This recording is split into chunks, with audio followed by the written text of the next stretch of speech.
So here you are, this big, amazing company now in LA and New York City. You always make it a point to hire people from like Northeastern and Central Pennsylvania. Why? There's a work ethic that is incredible. There is a kindness that is incredible. There's a sense of community that is incredible. There's a sense of working in a group. There's no ego. You know, you don't have an ego coming out of Scranton, Wilkes-Barre, Northeast Pennsylvania. You do not have an ego. And there's no shortage of egos in Los Angeles. There's no shortage of them. All things being equal, if somebody is coming from Scranton, Pennsylvania, or Los Angeles, and the talent is about the same, yeah, we're going to hire the person from Scranton. Just the way it is. Because the person from LA has grown up here. They grew up in the shadows of that Warner Brothers tower. Hey, friends. It's the Ryan Leckey Show.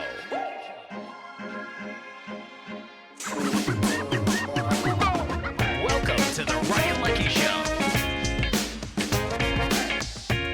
Hey, what is going on? And welcome back. I am super jacked up to talk to today's guest.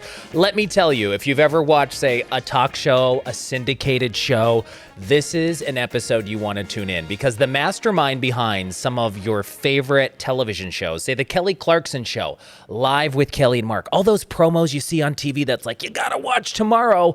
The guy in his company that helped create some of that content for some of the biggest shows in the nation. On the couch today, all the way from Los Angeles, Stu Weiss in the house from Studio City. How are you? You know what, Ryan? We don't get together enough. I've known you. How many years have we known each other? A while. And we'll go into how we met through like a mutual connection. I think it's been probably close to 12, 13 years. And I look to you, I want to say, as a mentor. You have been a mentor to me when I worked in broadcast news and when I launched my own company. Well, you're so kind. I just hope that during today's interview that I can keep up with you. Every time we get together, I feel like I'm on like an antidepressant. It's like you're and I'm like so I hope forgive me if that happens today. And I will avoid I got your back. So Thanks. we have a lot to unpack. I think if you can just give me the elevator speech so people know what Studio City is. An elevator It's a speech. company that you founded almost 3 decades ago. 29 What years ago. does Studio City do? Because this is what's going to wow people. Even if they've never edited a video, everybody's watched television. You know, you have to diversify. The company started out as a promo company, and we hate to say the word promo because it's so limiting. What you described is exactly what we do. We do that whenever you see a spot for the Kelly Clarkson Show, tomorrow on Kelly, yada. That's us doing that. We do 30-second spots, 20-second spots, and 10 and 15 and 5-second spots for every single episode. So for Kelly Clarkson, who runs about 190 episodes a year, you're talking about 1,000 spots just for the Kelly Clarkson Show. And then you have Live with Kelly and Mark on a lot of ABC stations. Again, a 30, a 20, a 15, a 10, a 5-second spot. There's in-show spots.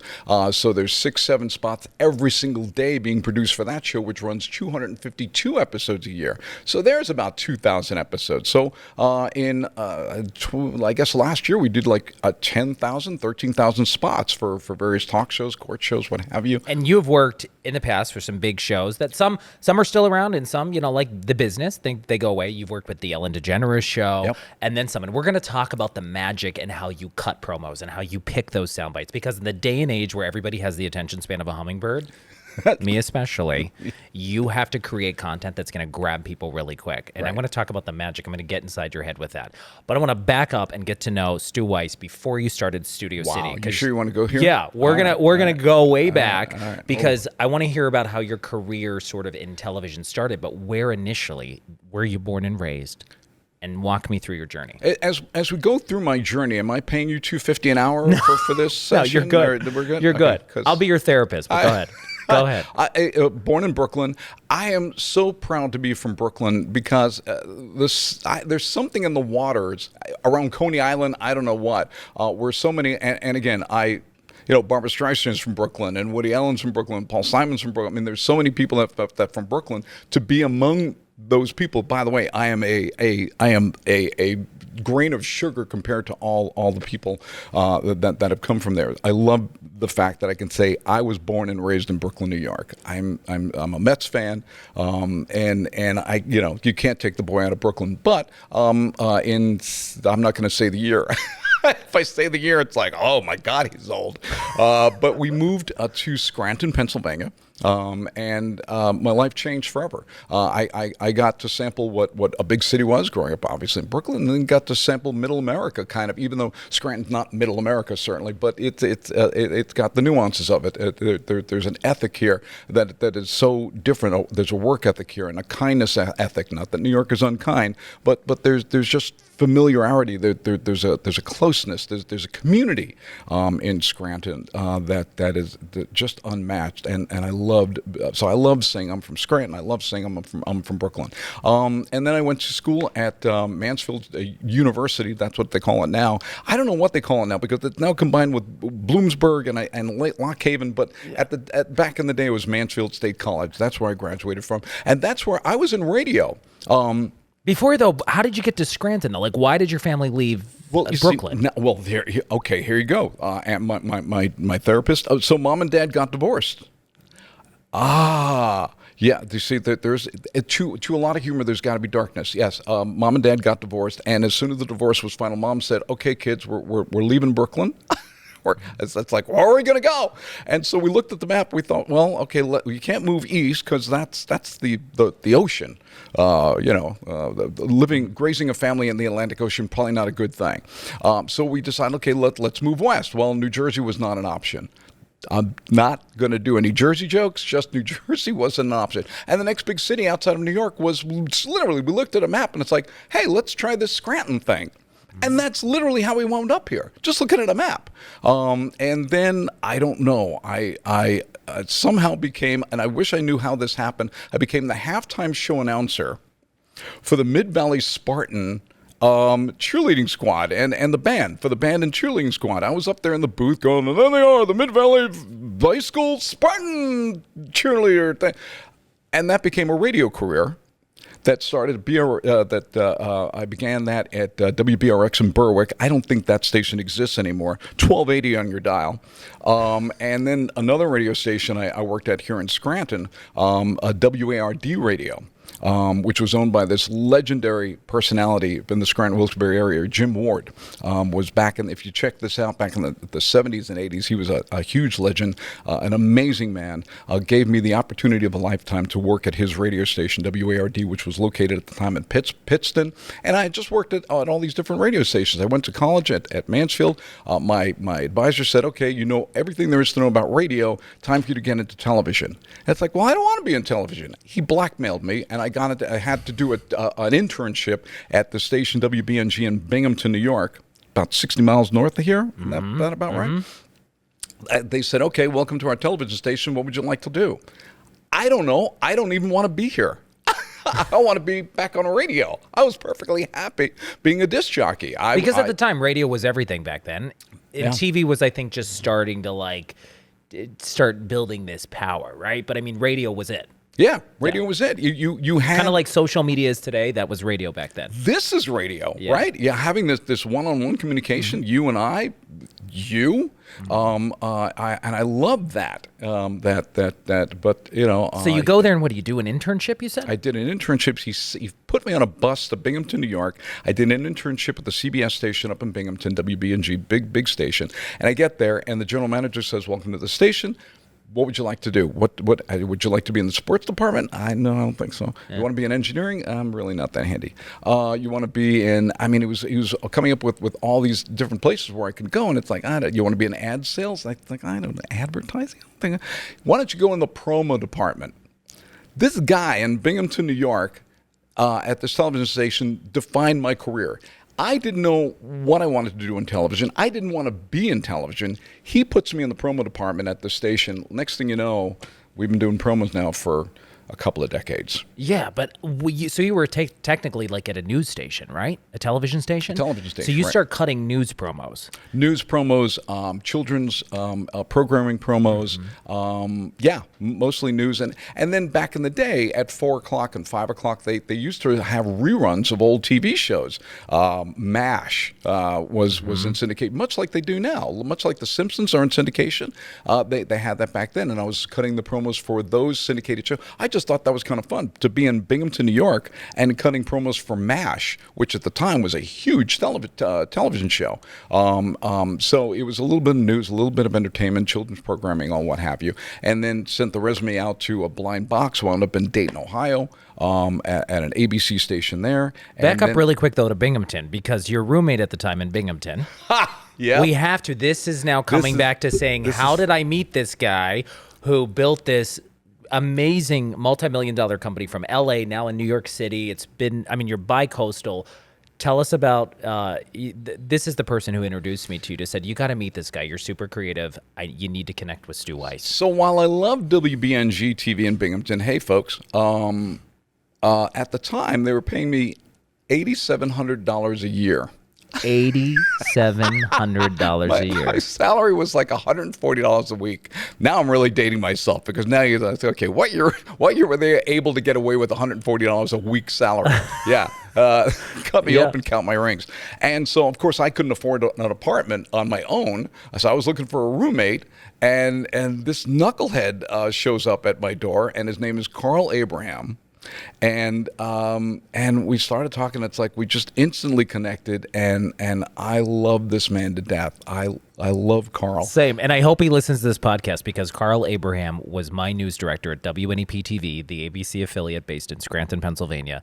He was my news director for, I think, 15 plus years. He was there forever, a legend in his own right. Yep. Love the guy. And I remember when he kept seeing all the creative stuff I wanted to do and how I wanted to grow, he said, I'm going to introduce you to somebody who was my roommate, like right after college. And he's like, he's running an insane company. He's like, so when you go to LA, because I was in LA for a shoot the first time I ever met you, and you welcomed me with open arms, my partner Matt, and you took us all around your studio in LA, introduced us to people, and I was blown away. And ever since then we kept in touch, because you were such a great sounding board. Well, there's so many threads between yourself and myself and the company. You were there in LA to do I shoot on a television show. Yeah, it was with Ellen, which was our client. So connectivity there, connectivity with Carl, connectivity because. Oh, what can I tell you, Ryan? I just adore you. Well, I appreciate that. Well, let's talk about, so you leave Binghamton, by the way. I'm lost in your eyes. No, you're amazing. You leave the New York station, I should say. You send out your resumes. You're like, okay, well, probably the biggest thing, you're probably making no money. So you're like, what else can I do? I need to grow to a bigger market, right? Right. Take me through that. You get to Ohio. So now I get to Ohio. Well, they were offering me $16,000 a year. Well, hell, I mean, that's huge. So we're working there, and in very short order, it was a great television station. It was a WDTN in Dayton, a great station that at the time, there were only 3 television stations you could watch at the time. I mean, there was cable was starting to get some traction, but at the time it was ABC, NBC, CBS. That was it. There wasn't even a Fox at that point. And this was the ABC station that was really a tight, good-looking station, but they were getting their butt kicked by a CBS station that was doing, like, at the time, unheard of ratings, because there was such a concentration back then in broadcast television. You were watching ABC, NBC, CBS, and that was it. And maybe some, fractionalization going on with some upstarts. There was this MTV thing that was happening on cable, and there was a CNN thing that people were hearing about on cable. I mean, really in the infancy of cable, where broadcast was pretty much the majority, and that's what we need to get to too, about the events that are happening today.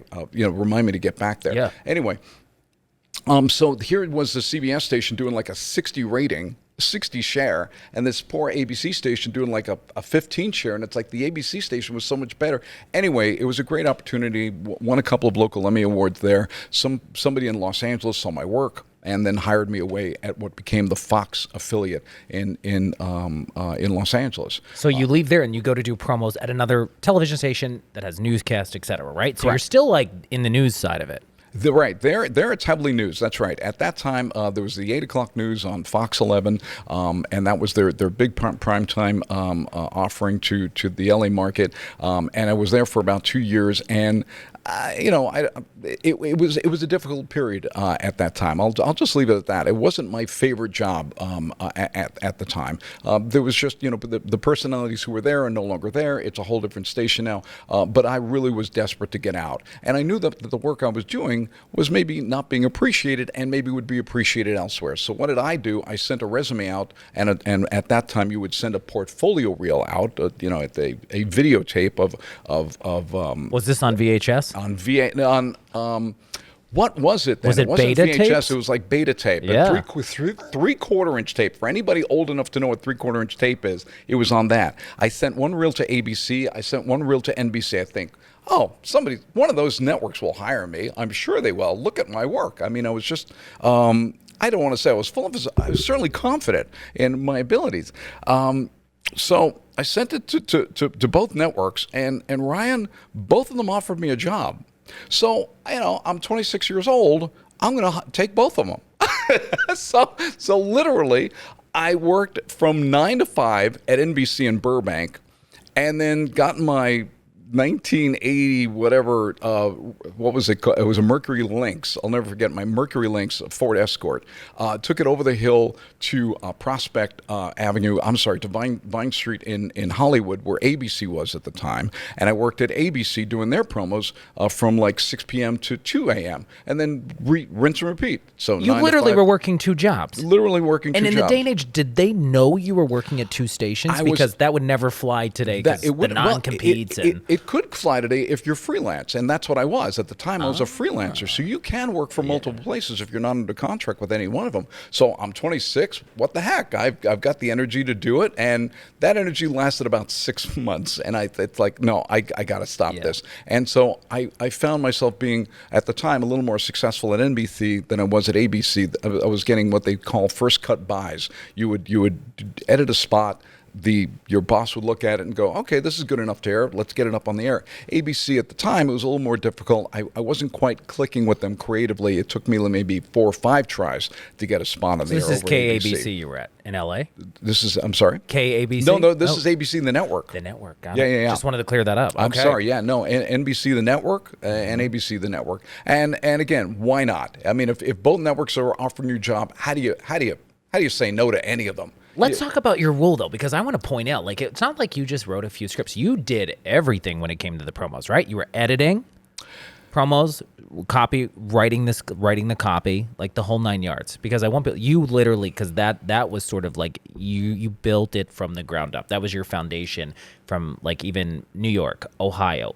You did all of the job, so to speak. Yeah, you'd have to view the material. It's much like, if you're doing a movie trailer, and I think that's what most people are familiar with. If you're working on a 2-hour movie, you're looking at the 2 hours of content that you have there. You're figuring, okay, what's the best 30 seconds that will connect, or in many cases, 20 seconds or 15 seconds. What's the best 10 seconds that will connect from this 2-hour movie that you will bring people in to watch? That's a bit of a challenge. How do you pick 10 seconds out of, I don't know, name a popular movie. Out of Mission Impossible 4. I was going to say How do you find 10 seconds that you can?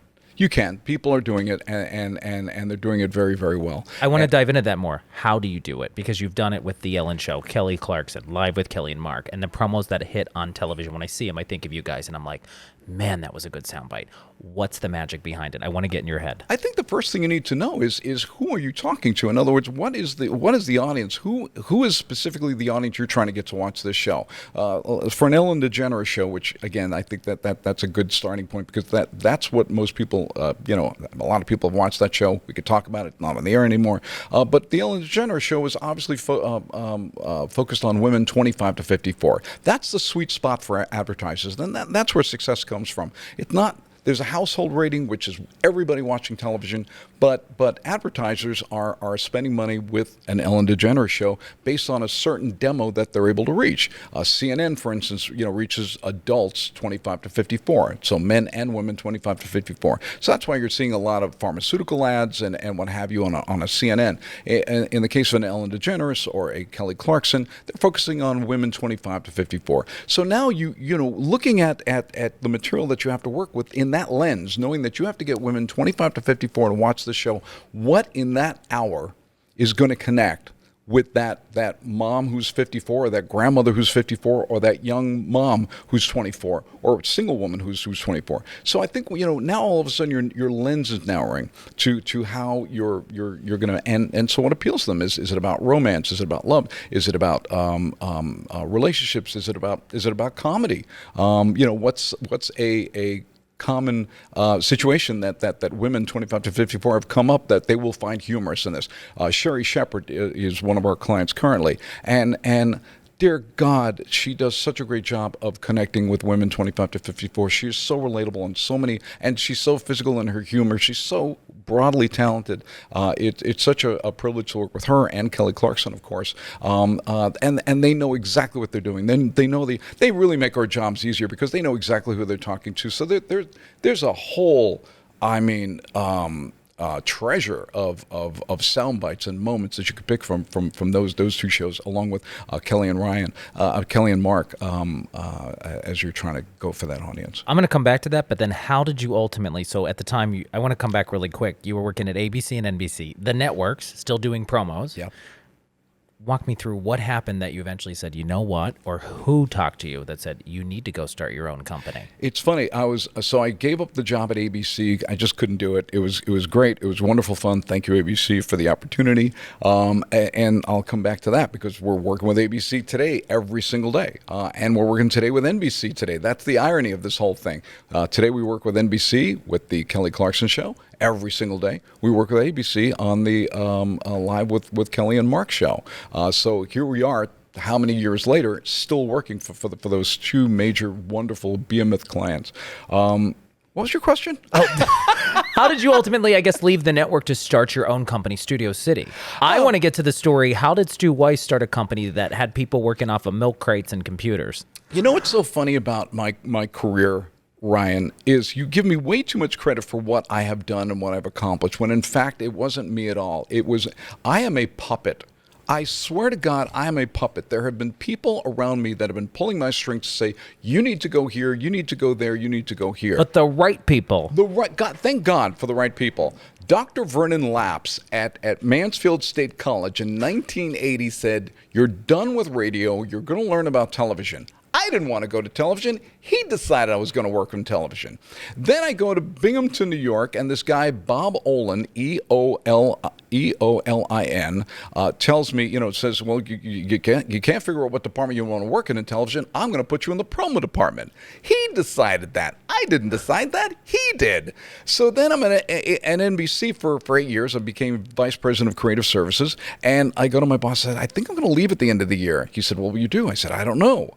He said, well, how are you leaving? I don't know, but I need to leave. I've been here 8 years. I just need to do something else. I'm feeling antsy. Loved NBC. I was not leaving for any other reason than I was just restless. That's all. NBC was amazing and so kind and wonderful and generous to me. They were I worked with some amazing companies and amazing people, and NBC was truly, truly super kind. Anyway, during my annual review, I told my boss, Vince Manzi, that I'm leaving at the end of the year to do what? I don't know. Well, he said, well, why don't you start your own company? Okay, so why don't you go into television? Why don't you go into marketing? Why don't you start your own company? These are people that have decided this stuff for me. It's uncanny. And it worked. But it wasn't where it is today. So take me through it. You leave NBC. Your boss at the time said, okay, you're antsy. Go start your own company. How did you do it? What did it start like? What did it look like? Yeah, well, NBC, thank God, was our first client, and they were very, very generous and gave us enough work to at least, kickstart a company. That was 29 years? That was 1995, January 1995, 29 years ago. Is that right? 28 I don't do math. That's why we do this. Something like that, right? Yeah. If we did, we'd be right. Yeah. I wanted to be a math teacher, by the way. I thought it'd be a great scary. math teacher. Didn't happen. Well, no, I think I'd be. But I do Sudoku puzzles every day, so I never left the whole math thing. All right. What was your question? You and I both, like the attention span of a hummingbird. But this is why I think you've been so successful, the way your mind works. And I think one of my teammates said the other day as well, because he was like, I had to tell somebody what it was like working with you, and it's literally like sometimes having 8. I think it was Zach who said it's like having 8 conversations in 1 minute. You just got to keep up. Which reminds me, I was in Maine last week, family vacation. We were in Maine. Ogunquit? I hope I'm Yes. pronouncing, Ogunquit. Yes. I want a lovely, charming place there in York. And you know what they have? They have these little old ladies. Ryan, you should try. They have these. Can I hold this up here? These are what do you call it? Salt. Is it like salt taffy? Salt water taffy. Is that what they call it? Yeah, and they look so yummy. It looks like a chocolate pistachio. Wouldn't you like a salt? I would. Maybe in a moment. Well, I think we should do it now during the podcast. Chew on some saltwater taffy, don't you think? I think that would look pretty. Okay. I'm going to keep this prop here for a second because I'm going to have it. I'm going to be nervous. I'm going to have it all on my grill, right? But I love you and your random props. Oh, like, here, I just thought we should. That would, We'll eat these at the end of the show. Are these edibles, by the way? Oh, yeah. Are they? Oh, no. They're made by cute little old ladies behind the glass at this candy shop in Ogunquit. All right, so really quick, you come back to start Studio City 29 years ago. NBC's your first client. How did you even get them as a client? So here you are. You're all of a sudden a small business owner. Yeah. How did you do that? NBC, they said, why don't you start your own company? Here, my boss said, Vince Manzi and John Miller, two of my angels of my career. There have been many, those two in particular. And they said, why don't you start your own company? And they were our client for 2 years. They signed me to a 2-year contract. Were they so busy, though? Like, why wouldn't they just keep their promos in-house? It's funny you ask that. And a lot of people say that. It's like, Kelly Clarkson, she works for this company called NBC. They must have editing bays and people to do the promos for the Kelly Clarkson show. Why is that going out of house? And so out of house is basically our number one competitor. In-house is our number one competitor. Because the studio has the resources in many cases to do this work in-house. They certainly can. They produce the TV show. They could use that. And a lot of them do. But a lot of them have made the financial decision. It's just a lot cheaper and a lot less headache to send it out of house, to farm it out of house. So that again, trailers, hardly and any movie trailer you see, whether it be for Mission Impossible or 10, Fast and Furious 10, all these trailers, everything is sent out of house. The studios produce the movie. These are how much is a movie these days? $200 million to produce a movie? They certainly have the resources to make the trailer for the movie. Why don't they? And they've just come up with the calculations. Thank God for the folks in the business department at these studios who've come up with the calculation. It's just cheaper to send out of house. When you figure all the HR issues and medical and dental and parking spots. Of course, you don't have to worry about that too much now because a lot of people are working from home. But parking space, and then when they call in sick, and when they're gone for 2 weeks, and the vacation time, and then they quit, and all that, and the headache of running.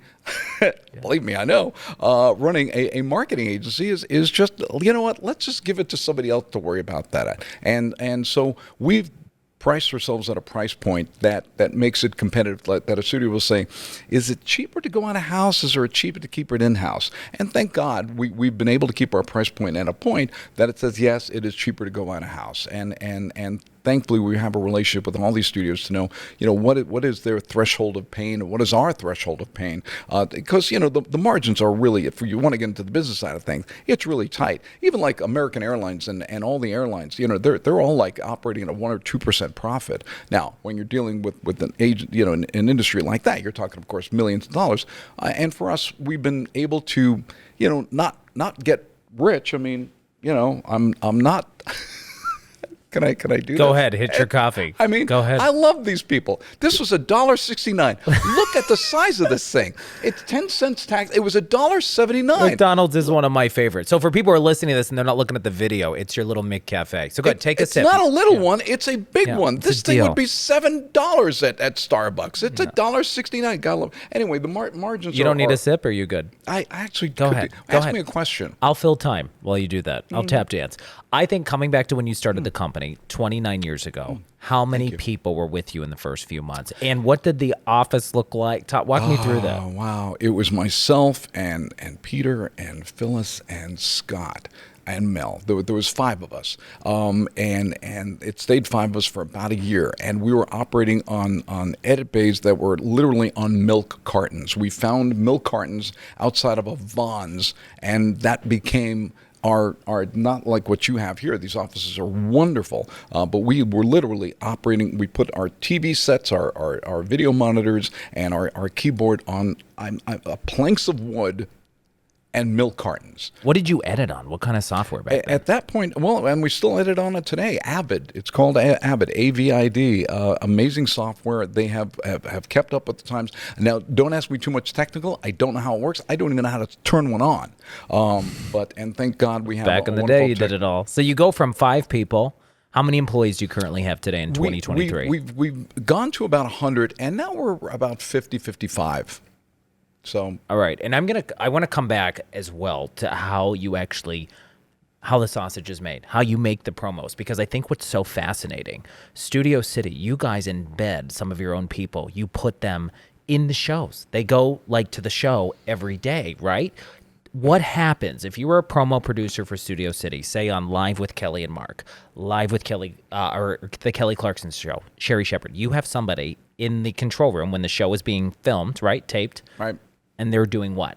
Right. Is that what works? You put people in the shows. I think it works. Having somebody at the show, I think a lot of agencies that have competed with us have made the mistake of not doing what we're doing, and that is embedding your creative director, your producer at the show, so that they truly are immersed in the culture of the show, not just the show itself, but look, there's politics involved with the show, and also you get an insight of where is the show going. The show is defined one way in November, and then by the time February comes around, it may be defined another way. Maybe they're doing a little more celebrity news, or maybe they're doing a little more celebrity, less celebrity interviews, and maybe they're doing more human interest interviews. Anyway, these shows, a show like Live with Kelly and Mark, which was, of course, Live with Regis and Kathy Lee back in the day, has evolved over the 40 years, and in that evolution has had to change who they are and how they're presenting whatever it is that they're talking about.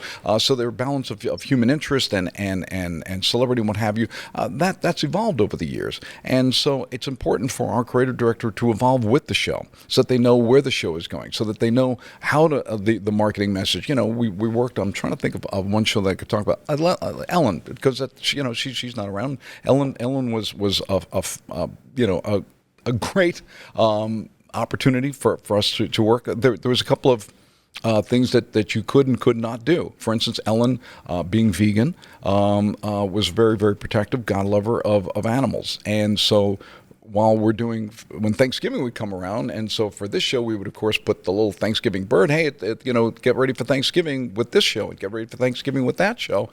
You'd be able to show an image of a turkey. Well, Ellen, being vegan, wasn't having that. And so, I don't want to say heaven help anybody, it wasn't quite that severe, but we knew not to do that. That you'd have to represent Thanksgiving with autumn leaves and what is that, the horn of plenty? Yeah. Is it still corn of horn of plenty? Oh, I don't even know. That thing. But the stock, right? Yeah, right. And then you got pumpkins and stuff. But I think the cool thing is when you put these people in the shows, right, you have a feed going into what your office is in LA, and you have a team of editors who are looking at time codes in the scripts that your people who are embedded in the shows are sending back to them and literally cutting the promos sometimes overnight and feeding it to television stations all over the country. Sometimes same day. It happens the same day. You'll be watching a show, so to take you through the process. So the show is taping live, and in a lot of cases, by the way, some of these shows are live. So in the case of, say, it's called Live with Kelly and Mark. Yeah, there is no show. There's no show to look at to be able to do that. The magic behind that, I'm going to keep that separate if you don't mind, how we do that. But how do you do a promo for a show that doesn't yet exist? If Live with Kelly and Mark are on, well, today's Thursday, tomorrow Friday, but the Friday show doesn't exist. It won't happen until tomorrow morning at 9 o'clock Eastern. But in the case of certain shows and shows that tape advance, usually 2 to 3 days, not more than that, because they do want to be fresh. They want to be current.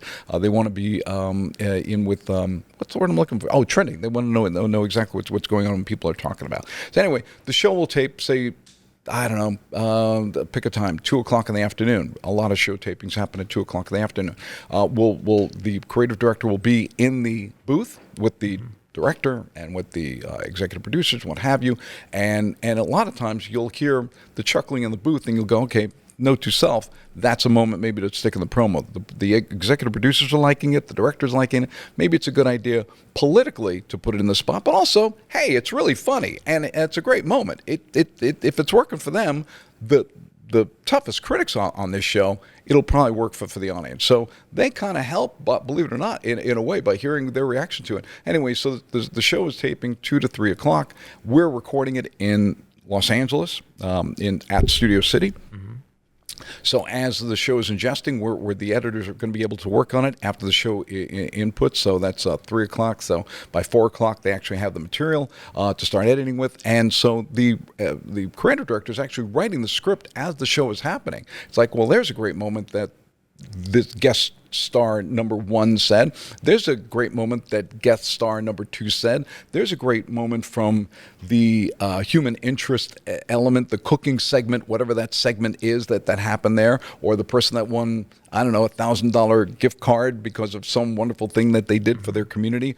There's a great moment. So there's your 3 moments. You're putting it all together. Boom. You're then emailing it to the editor. The editor gets starting it at 4 o'clock. And the editors have, and in many cases, will have 2 editors on it. One to do the 30-second spot, one to do the 20-second spot, another editor to do the 15-second spot, then the 10-second spot, and the 5-second spot. 2 editors are going, 2 scripts are going, and you have until midnight to get a 30, 20, 10, 5 up on the bird, as they say, or we back in the day it was a satellite, but really, uploaded to where the stations download their spots from. You got to add graphics, you got to add music, you got to add the announcer, you got to mix this whole thing, you got to edit this whole thing.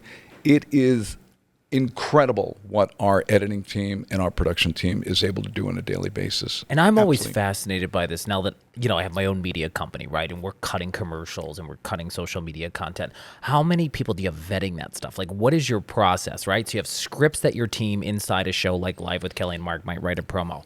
Then who's looking at that stuff? Do you guys have all these different systems before it hits the air and goes up on the bird to get back to TV stations all over the country? You bet. There's multiple layers of that. So the editors, thankfully, our team has gelled on all of these shows, that they know exactly what they're doing, that they can do this now. I think our studio clients trust us, that we're going to do the right thing, that we got their back, and so I think that helps a whole lot. And when you have that amount of time, 6-7 hours, to do all these spots, for the nation to consume, a couple of hours later, there's got to be trust, and at this point, you've got to. The guardrails have been set up years ago, and we've been following them. So how does it go? The creative director will look at it, and hopefully they'll sign off on it. We usually have a layer above that creative director internally for them to make any changes. This is all happening like in minutes. I mean, there's no hours. This is minutes. Once we're happy internally, we'll then send out to the client, the creative director, whoever the head of marketing is at this particular studio that we're working for, whether it's ABC, NBC, CBS, wherever they may be, Fox, and hopefully they then turn around their notes in less than 30 minutes. They're amazing because they know what the deadline is and what we're up against, and it happens every day, the same system. They may have some notes. Thank God, rarely is a do-over. I mean, can you imagine? You have to send a spot at midnight. It's now 10 o'clock at night, and the client's saying, I don't like this. Do it over. There's just no time. And so we've perfected the system that rarely doesn't happen. I don't think we've blown it that bad.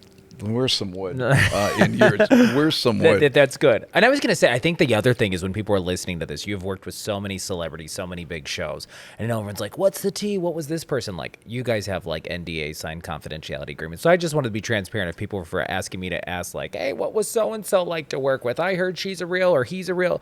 You can't talk about it. Yeah. Well, I look. Do you have any dirt you want to spill that you can? I will say this. Sherry Shepherd has been incredible, super supportive. I mean, she's been on the air for 1 year, and her ratings are again. Remember that Women 25 to 54 demo? Mm-hmm. She's like number 4 among all talk shows. We're talking Jimmy Fallon. We're talking Jimmy Kimmel. We're talking Steve Colbert. She's like number 4 in Women 25 to 54 among all talk shows in her first year. And she's been super supportive of the marketing process. Kelly Clarkson is amazing. the kindness that you see and the humanity that you see coming from this icon is real. It is absolutely real. I'm going to tear up if I talk any more about Kelly Clarkson. She's amazing. Kelly and Mark, they're a couple. They've been together. They get the process. And of course, the third co-host on the show, Gelman. We've all been gelling together for years and years and years. They're amazing. Have we had some challenging celebrities, talent before that we've had to do that have had talk shows that?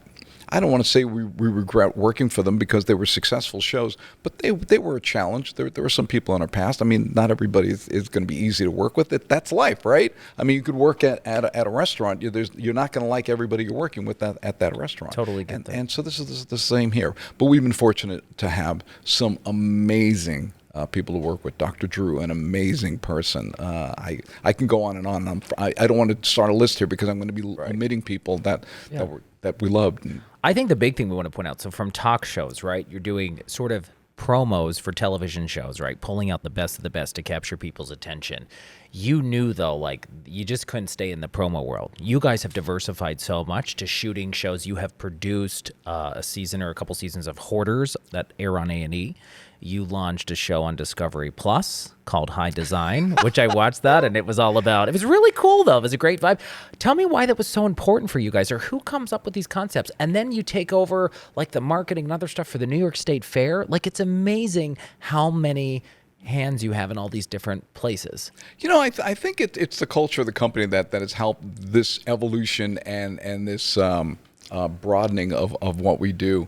Right now we're doing a pitch for this one movie that's coming out, and we'll get into that, I guess. Well, we're getting into it now. Not only are we doing television, but now we're doing theatrical. We acquired a company in 2019 that does digital and social media marketing for theatrical for movies, and we found and the company's name. The company's name is Pixel, the Pixel agency. So now we identify ourselves as Studio City Pixel. And we acquired them. We had been doing television. You'll love this. We've been doing television for, obviously we love television since 1995. And in 2019, it's like, hey, maybe we should get into theatrical marketing. Wouldn't that be great? I mean, we really, we're working with ABC and Sony and Debmar Mercury and NBC and Fox. And I mean, we're working with everybody, with Discovery, as you just mentioned, A&E. We're working with all these great studios and organizations. Maybe we should, dip our toe into the theatrical world. There's this company that we can now partner with. The opportunities have presented itself that we can get together. They do social media. We don't. They do digital. We don't. They do websites. We don't. They do theatrical. They don't. Let's get together. Yeah. It's a great yin-yang. So in the fall of 2019, gosh darn it sounded like a great idea to buy a company that did theatrical marketing. And then came March 2020. The pandemic. And nobody was making movies. And nobody said the words, coming soon to a theater near you, for years, for at least a year and a half. And so... What went through your head? Because that was a huge investment. That was a huge investment, and I'm still smarting. As I sit on this couch, I am still hurting from that. But thankfully, it's recovering. The theater, the movie studios are back. The people are going back to the theaters again. Thank you, America, for coming back to the movie theater. Stu, you mentioned the shift, though. You talk about, like, even 2019, right? Like social media coming along and everything. What have you noticed? I mean, people aren't watching broadcast television in the way they don't consume like they used to, right? So tell me about this shift you've seen and why those adaptations for your company were so important. Where are people getting all their stuff now, in your mind? I have a great idea. I'm just curious, like, what you think. I want to hear your idea because I think Hollywood's still trying to figure it out. I mean, that's why, this morning as you and I are talking, there's a landmark situation that's happening right now, something that hasn't happened in over 60 years. You now have a writer's strike going on with the WGA, and they could not come to an agreement. And again, this may change by the time God willing, this changes. This is supposed to air, I think, in a couple of weeks from now. Yeah. So God willing, both of these strikes have ended, and that the studios and the guilds have come together. But there's an actor strike that's looming. They could not come to an agreement by the deadline. Ironically, last night at midnight, they didn't. We wake up this morning on this podcast not knowing what the SAG-AFTRA union is going to do. Will they go out and strike? And they're going to make that decision pretty much right after we're done taping here, whether or not that they're and that's a But that affects all the shows you work with. That affects every show that everybody works with. It affects every movie that everybody works with. Television shows, movies, it's all even. It affects it all. It affects thousands and thousands of lives and families. It's unfortunate, and it affects the dry cleaners of these families that now they're not. Everybody who serves everybody and let's face it, L.A. is a industry town. So it's pretty scary what could happen here and how many people the landscapers, the people who work with the people who own the homes, who work for these studios. They're going to have to sit it out for a while because there's no money coming in, there's no income coming in. So really, this is just the tentacles and the pain that's going to be felt in Hollywood and L.A. and the surrounding region because of the two sides not being able to come to an agreement is painful. Anyway, what is this resulting of? It's because of the migration of eyeballs. This is all about the migration of eyeballs. They have moved from broadcast to streaming. And so there's this notion that, well, now the studios are making all this money on streaming. We, the actors, and we, the writers, need to get a bigger piece of that financial pie. And I am not intelligent enough to know all the nuances of what's going on and who's right, who's wrong, so I'm not going there. But I can say that the studios have been hurting. I'm not an actor, and I'm not a writer in the guild. I am a guild member as far as the PGA goes, the Producers Guild. So I don't know all the nuances. I'm not going to go there. But I do know that the previous 2 years we've seen layoffs happening at every studio, even Netflix. We've seen the consolidation of Discovery buying Warner Brothers.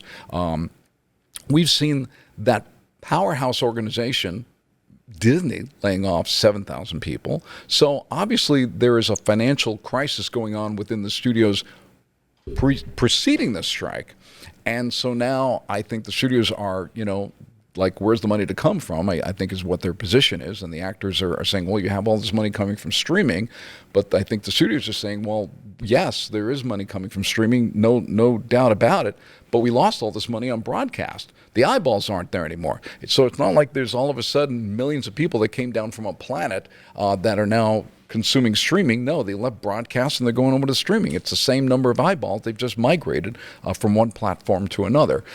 That's about all I know. I don't know. Where do you think the future of consuming content is heading? You know what? I think anybody would be. I wouldn't hazard to go there. I don't think anybody can. I don't think anybody knows. Netflix certainly woke the industry up. That's what happened. And ironically, this whole Netflix thing, if you remember, it was about 10, 15 years ago. Netflix was a red box that was sitting outside of your gas supermarket. station, I remember. Gas station. Yeah. That's all Netflix was. Netflix was just this place where you got a DVD from them, you borrowed it for a day, and you gave it back to them the next day, whether at a supermarket, a gas station, or you send it in the mail.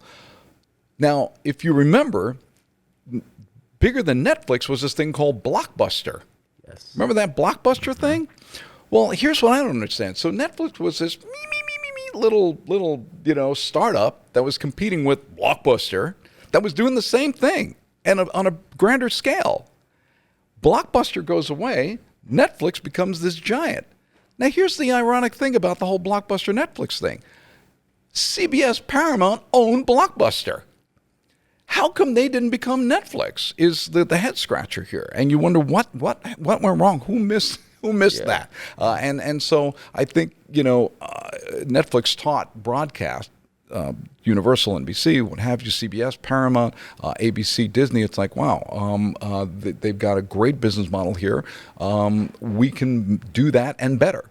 And so they have. So now you see this fantastic content coming from Disney and on Disney Plus. I'm trying to think.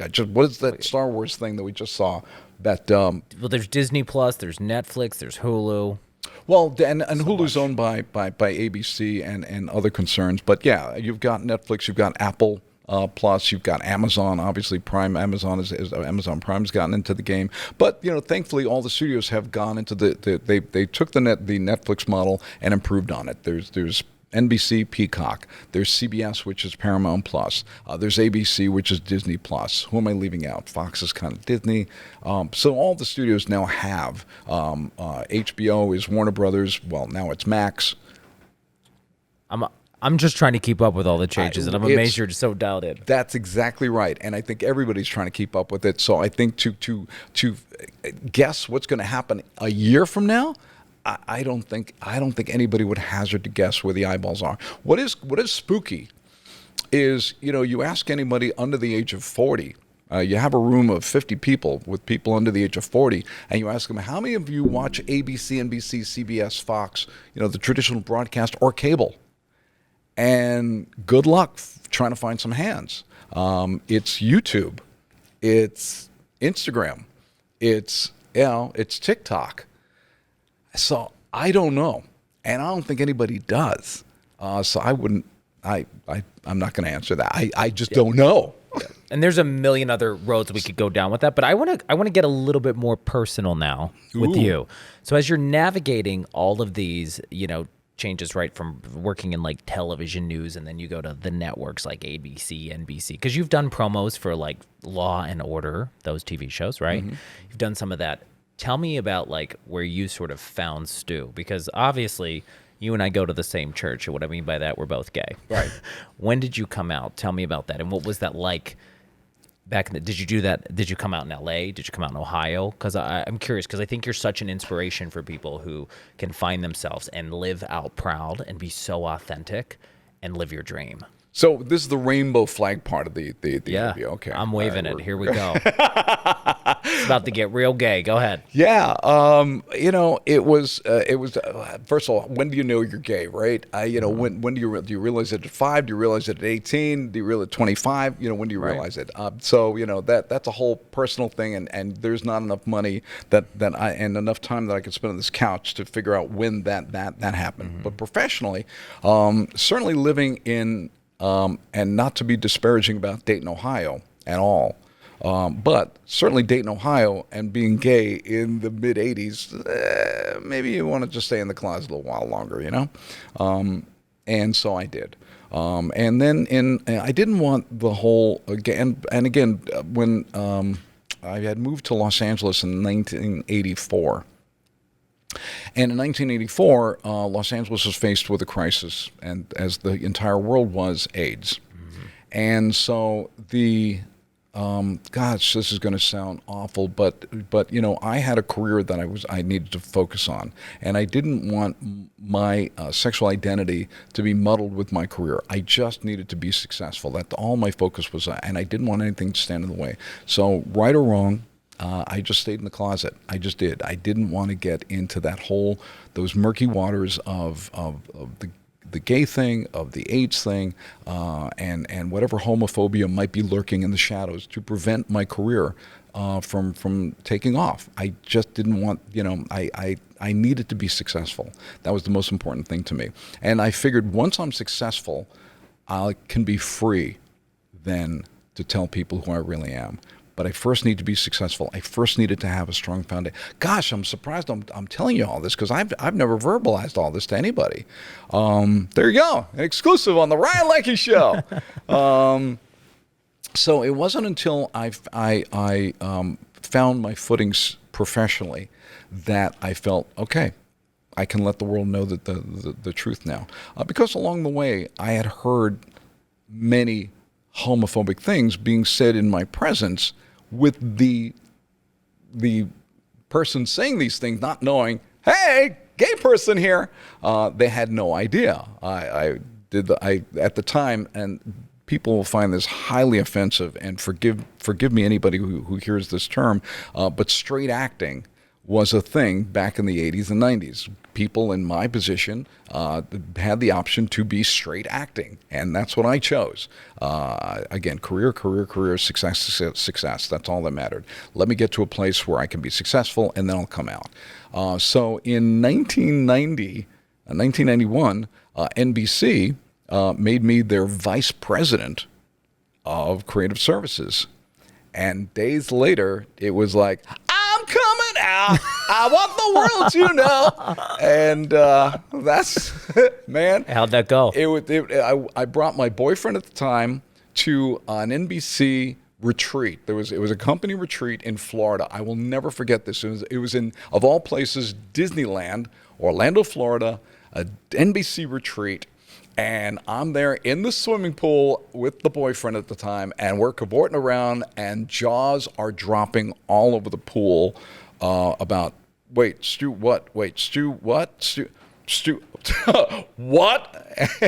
And once the folks at NBC realized what they were dealing with here, God, they were so wonderful to me.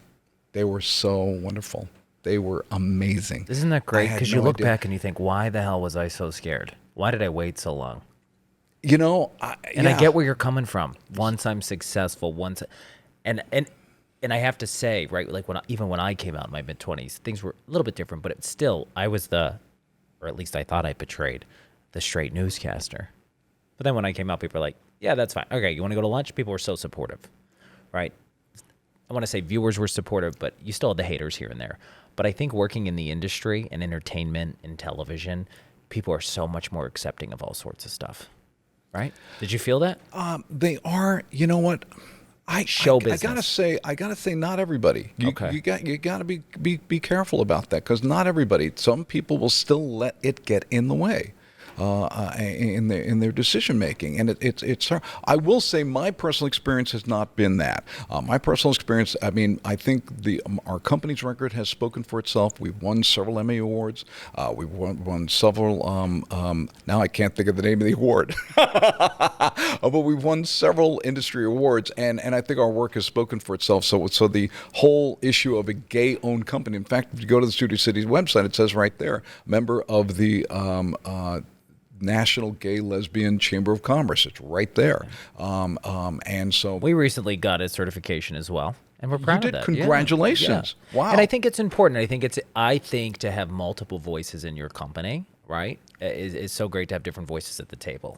That has been one of the secrets of the sauce of our success. Yeah. That has absolutely been. And I don't want to wave the diversity flag and say, hey, look at us, we're diverse, right. We have this thing, we have that skin tone, we have this person sleeping with this kind of person. I don't want to go there, but we are diverse. And that diversity, this is America. That's a thing I think that's been the most successful thing, and that's why I think we've been the most successful, is because America is America. I mean, it is what it is. It is black, it is white, it is yellow, it is gay, it is straight, it is questioning, it is everything. It is young, it is old, it is red state, it is blue state. And you have to recognize all that. And thankfully our company does, and thankfully our staff does, and thankfully our staff is. I know I've got red staters on the staff and blue staters on the staff. We've got clearly gay and we've got straight. We've got it all. And I think because of that, we're all keeping ourselves in check to know that we better not say that. We're going to offend my people here, or we're going to offend this group here. We're going to say that, or we need to be sensitive. I think because we bring that sensitivity to the table as a group every single day, we don't step into some of the minefields that Budweiser does. And so we've been very, very careful. How did that thing happen? How did that go on? Somebody missed something. Somebody said I didn't know that was going on. Like that's a whole nother hour. The one thing I want to come back to, we talk about your staff. The thing that I think inspires me when I got to know you is you always made it a point to hire and find great talent from maybe towns people never heard of. And what I mean by that is your CEO and president, who I'm also a big fan of and I consider a mentor, Joe Temenini, from Lewisburg, Pennsylvania. So here you are, this big, amazing company now in LA and New York City. You always make it a point to hire people from like Northeastern and Central Pennsylvania. Why? There's a work ethic that is incredible. There's a kindness that is incredible. There's a sense of community that is incredible. There's a sense of working in a group. There's no ego. You don't have an ego coming out of Scranton, Wilkes-Barre, Northeast Pennsylvania. You do not have an ego. And there's no shortage of egos in Los Angeles. There's no shortage of them. And so to have a group of people that you bring a group of people together who know that they're working with people who don't have egos. And so now you're able to have a voice at the table. And I think everybody in our company has a voice at the table now. While there is a structure, we have production coordinators and production assistants, and we have creative directors. There's kind of a totem pole of that. But as far as whose voice matters, all voices matters. Whose creative idea is the best, all creative ideas are the best. So it can come from anywhere. One of the most successful campaigns we've ever had came from a production assistant. And that was a job that ended up being a $250,000 project. And the creative director didn't come up with it, the production assistant did. So, and because there is no ego and there is no, it's my way or the highway. And that was one of the things I learned. It's funny, when I was starting the company, I was listening to a newscast way before podcast, and they had just completed a survey, and they said, most Americans, 90% of Americans hate their jobs. 90% of Americans hate their job. They hate their jobs. And the number one reason they said that they hated their jobs was because of their boss. Note to self. Note to self, I will not be that guy. I will not be that statistic. And thank God put that on my radio for me to hear like the week or month before the company started to make sure, you keep yourself in check. And so I make sure our creative directors, do that there is no bad idea. When you're having a brainstorming session, we want to hear all voices, and we have these brainstorming sessions almost daily now for different ideas. There is a movie idea. There's this movie that, again, we just had one yesterday. There's this new talk show. There's how do we approach this sitcom that we're pitching for. So there's just this open forum for everybody to participate in, whether you're from LA. And yeah, we try not to hire people from LA. And here's the thing, you talk about job discrimination. There's a little bit of that going on at the company, just a little bit. All things being equal, if somebody is coming from Scranton, Pennsylvania, or Los Angeles, and the talent is about the same, yeah, we're going to hire the person from Scranton. Just the way it is. Because the person from LA has grown up here. The person from LA grew up in LA. They had opportunity. They grew up in the shadows of that Warner Brothers tower. And they grew up with all these opportunities in their backyard. They had it their entire lives. But if I presented with somebody from Scranton or from Dayton or from give me another city, because you have Bloomsburg. They will certainly get a leg up over anybody from LA County. I love that. Before we wrap stuff up, because I could talk to you I'd love to get in your head and see I don't know how you're it works. going to edit this down. Oh, no, we're going to let it go. This is podcast, right? But I want to ask you, because I did get some inside tea. I'm just curious, because I'd love to hear of some of the crazy stuff you have done in your career. How did you make a commercial using chipmunk voices? I got some insight tea from your company. You made some insane commercial using chipmunk voices, and then you also somehow won an Emmy that tied into Monty Python. Did win it. Tell me the story. Wow. I just told this story. How did you know about the Monty Python thing? I got people. The chipmunk voices, I regret to tell you, I don't remember. Okay. I don't know. You've done a bazillion different promos and spots, so I'm sure it's probably tough to remember. Remember at the beginning of this podcast, which began, I think, yesterday? Yeah. We said, we do 13,000 spots a year. It's hard to remember that one with the chipmunk voices. You'll forgive me if I don't do that. The Monty Python thing, thank you, Monty Python. So I'm in Dayton, Ohio. I didn't win an Emmy. I did win an Emmy for that. Oh, my God, I forgot. Okay, so I'm in Dayton, and Cousin Gerald is living in Dayton, too. And I say, hey, Cousin Gerald, let's go see this new Monty Python movie, The Meaning of Life. And in this movie, The Meaning of Life, there's this, and Monty Python is just this conglomeration of images. It's not like, I don't know if you've ever seen a Monty Python movie. It's bits. It's not and sometimes they go back and revisit these bits, but that are threaded through. Anyway, this one bit was about these bankers, and all I remember was the imagery of the bank building moving. That they I don't know what motivated. Was I on something when I saw this movie? I don't know. But I remember this big building being moved, and that was an image that stayed with me, that this big, huge bank building was moving, and these bankers were in, what have you. And I thought, well, at the time I was working on a project for this show called The People's Court. That was airing in Dayton, Ohio at the station I was working at in Dayton. And The People's Court was moving time slots from 7 p.m. to 7:30 p.m.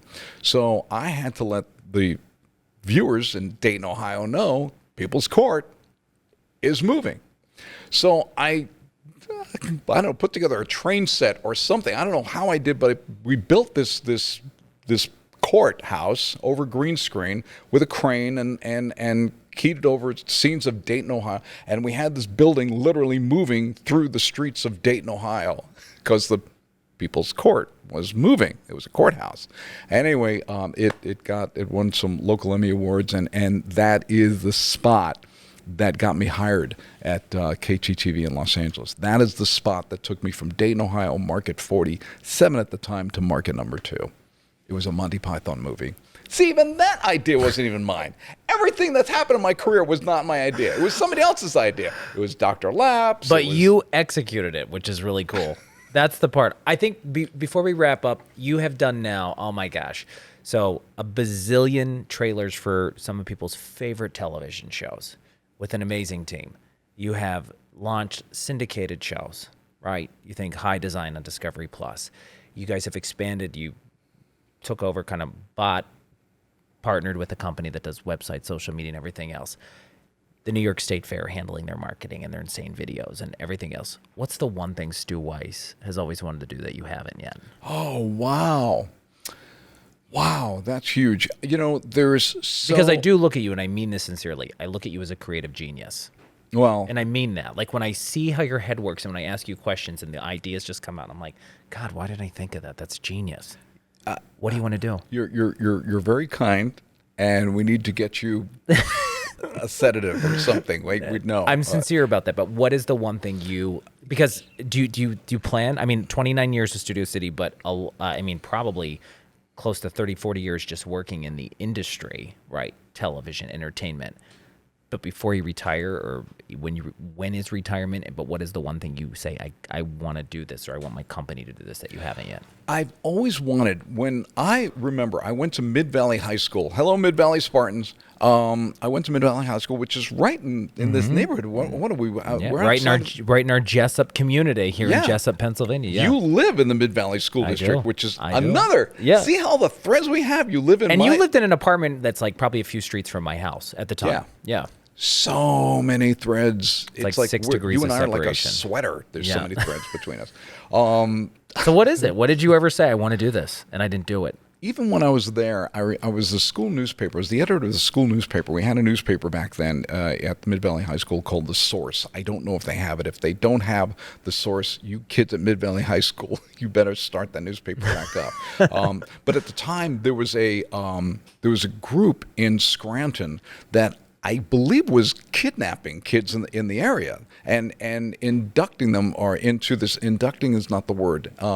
Abducting? Abducting? Like literally kidnapping kids? They were literally bringing kids, mind control. It was called the Forever Family, and they were having kids. This is the real thing back in the day. This is a real cult that was happening on Lackawanna Avenue in a second-story office. On Lackawanna Avenue, I swear to God, called the Forever Family, and they were, what's the word when you have a cult and you bring kids into the cult? What's the verb I'm looking for? Good. Brainwash. They were brainwashing these kids. We'll go with that. They were brainwashing these kids to join the Forever Family, and I had heard about this, and I went undercover. I'm 16. I go undercover to go to this Forever Family meeting. To write an article for the student newspaper? For the student newspaper. And it's like, so I saw what they were doing and how they were operating, and I don't remember all the details, but there were a couple of kids getting sucked into this thing. And it's like, okay, thank God I'm leaving here with a full brain, and I'm going to write about you people. And sure enough, we covered it in the source. Now, it didn't win a Peabody. Yeah, or a Pulitzer Prize or anything. Or the Murrow Award. Got it. Our Murrow Award. It didn't win any of that. But I've always been interested in journalism and uncovering injustices that are going on.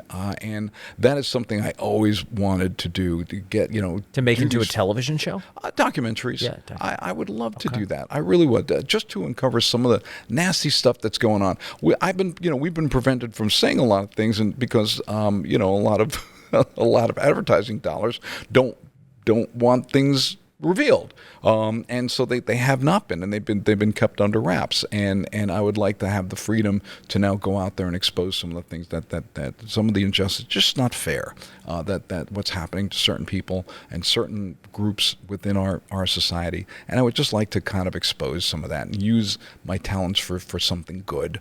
Look, I think what we've done has been great. I think the documentary with the series that we did for Discovery Plus, it was about, look, was I shocked that Discovery Plus picked up this series that we developed? It was a renovation show. But you know what the renovation show was about, right? Yeah. It was about renovating businesses. You watched it, right? This was a show that Discovery Plus picked up, of all people, about a renovation show about a business renovation. But the business was cannabis dispensaries. Yeah. And a lot of injustices were going on for these business owners that were trying to start up these cannabis dispensaries. Now, you could say, a lot of people would say, well, it's already an injustice what they're doing. They're getting people high and selling illegal drugs, But a lot of them had faced a lot of crisis. So it was really, I think that's why Discovery picked it up, because not only did we show how we improved the space and the experience of shopping in their little pot store, but also there was a whole backstory to how they got to this place, and now they're at this crisis intersection where it's like, if we don't help them, if we can't renovate their shop, they're going to be out of business. They'll have lost their money, their family will have lost their home, and they were at this crisis point. So we were coming in to kind of rescue the operation, and thankfully the all six of them went on to survive and continue on. So anyway, I think that's what my gut says. I'd like to do that. You use my voice and whatever microscopic talents I have for that. Do you think retirement is in your future? Or you're like, I love this still. I'm not hanging it up. I need a break. I'll be honest with you. I need a break. I have been going nonstop since the Forever Family. Yeah. And I need a break. So I am going to take some time off. There's no question about that. Let's talk in a year, after that break, and see where I am. But I can't imagine myself just sitting by letting the world spin without me being part of that rotation. And before we wrap up, I think you would probably have a great knowledge bomb to drop to people, because right now everybody wants to be a content creator. People want to make their own content. You have told me, I'll never forget this, when I was always pitching ideas and throwing spaghetti against the wall and it wouldn't stick. You sometimes will pitch, could be, I don't know, dozens and dozens of TV shows and nobody bites. Yeah. What's your advice to young people who want to create really great content, or they have a show concept and it's just shot down, to keep going? What would you say to them? Yeah, it was so weird. This really happened two nights ago. We went to a Chinese restaurant. I opened up my fortune cookie as I'm on the threshold of retirement, and I opened up the fortune cookie and it said, "Don't quit." I swear to God, it spooked me. It's in my wallet. It said, "Don't quit." That's like, how does this cookie know I want to retire in a couple of months? What does this cookie know that a lot of people don't? And I think that's the answer. Look, you will get no's. We have come up with, 5 dozen ideas and we spent gobs of money doing sizzle reels and research and finding the talent and all that stuff, and they didn't go anywhere. But that didn't stop us from keep going. You just keep going. And we found that a no is never a no forever. It is never a no forever. A no today could very well be a yes a year from now. It's just it's the right idea, wrong time. Because we're desperate for new ideas. We're desperate for them. You can see that. You could see all these TV shows and movies. They're all refurbished versions of what we've already seen. And so we're desperate for new ideas. So if you have a new idea, you got to pursue it, even if everybody says no. Guess what? All those executives that said no, they may not be in those chairs a year, 2 years from now. And a new executive will be in that chair to make that decision. And that new executive may say, yes. Yes. That happened. We had this show that I was kicking around because, again, I had a radio past. This is one. Thankfully, you haven't brought this one show up that we created, and gives me an opportunity to talk about it. I love radio. I love this. I love this format. I am so regretful that radio is struggling as much as it is, but thank God there's these podcasts. I love radio. And so back about a decade ago or so, one of the studios said to us, they said, look, you've been doing our sizzle reels for all of our new talk shows and all of our new court shows and all of our new game shows, what have you. Why don't you guys come up with a show idea? Why don't you guys come up with a show idea and do a sizzle reel for that, and maybe it'll get picked up. This is what that studio said to us. It was Fox. And a good idea. We'll come up with something. And what did I do? I tapped into what I love most, radio. And I thought, how about a talk show, an entertainment news show with radio talk show hosts, with morning radio hosts? I mean, morning radio people are very, very funny and sometimes underrated. No, always underrated. Morning radio talk show hosts are the most underrated talent in all of entertainment. And so my concept was, let's put 3 cameras at a radio station in New York, 3 cameras at a radio station in Atlanta, 3 cameras at a radio station in Detroit. All right, 3 cameras in Florida Texas, in Dallas. And certainly when the Kardashians do something stupid, each one of these radio stations will have, and that these groups of these radio stations will have a different take on what had gone on. Britney Spears. The 2 old guys in New York are going to look at Britney Spears differently than this hip DJ group that we have in Atlanta, and having these voices talk about the trending show topic on a daily basis.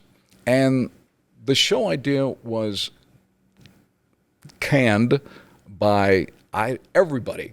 I shopped this thing around to every single studio, every single one. They all said no. 3 years later, I am on a Mart's bus. You've heard of Mart's Trailways, right? Oh, yeah. They're big around here, that Mart's Trailways. I'm on a Mart's Trailways bus from New York to Scranton for a Thanksgiving dinner with my family here. And I'm getting a call from Fox. And the guy says, hey, you know that idea you had with the radio people and the thing? Yes? Well, we want to produce that. We want to try that out and see how that works. Okay, I'm doing the deal on the bus with this kind gentleman. I won't say his name because he may be embarrassed, but this really nice guy from Fox. And sure enough, Dish Nation got a 6-week trial period on the Fox stations in the summer of 2011. It proved very successful, and we got a full season pickup in 2012.